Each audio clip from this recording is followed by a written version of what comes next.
ইসলামী bank news top 10। Dhaka দক্ষিণ city কর্পোরেশনের নগর ভবন ব্লকেট কর্মসূচি পালন করছে ঢাকাবাসী। উত্তাল নগর ভবন এলাকা। আইনি ও মেয়াদ সংক্রান্ত জটিলতা থাকায় ইশরাক হোসেনকে মেয়র পদে দায়িত্ব দেওয়ার সিদ্ধান্ত নিতে দেরি হচ্ছে বলেছেন এলজিআরডি উপদেষ্টা আসিফ মাহমুদ সজীব ভুইয়া। বিএনপি ক্ষমতায় গেলে স্কুল হান্টের মাধ্যমে খেলোয়াড় তৈরি এবং ক্রীড়াঙ্গনকে আন্তর্জাতিক পর্যায়ে নেওয়া হবে বলেছেন দলটির ভারপ্রাপ্ত চেয়ারম্যান তারেক রহমান। লন্ডনে Arafat Rahman cocoa Memorial cricket টুর্নামেন্টের পুরস্কার বিতরণী অনুষ্ঠান।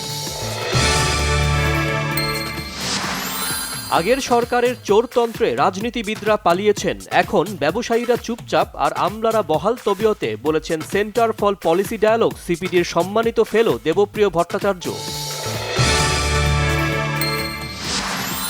অভিনেত্রী নুসরাত ফারিয়ার জামিন নামঞ্জুর করে কারাগারে প্রেরণ। এর আগে ভোরে তাকে রাজধানীর ভাটারা থেকে আদালতে নেওয়া হয়।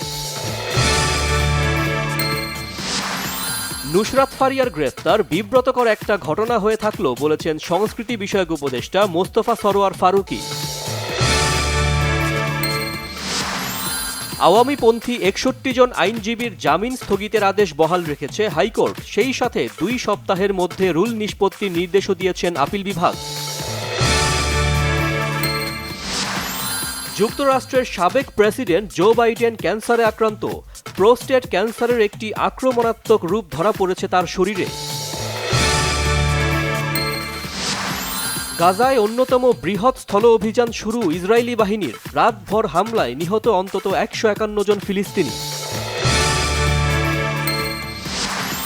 শারজায় বাংলাদেশ আরব আমিরাত দ্বিতীয় টি-20 আজ। পাকিস্তান সফরের আগে দলের আত্মবিশ্বাস বাড়িয়ে নেওয়ার জন্য সিরিজটিতে জয় চায় টাইগাররা।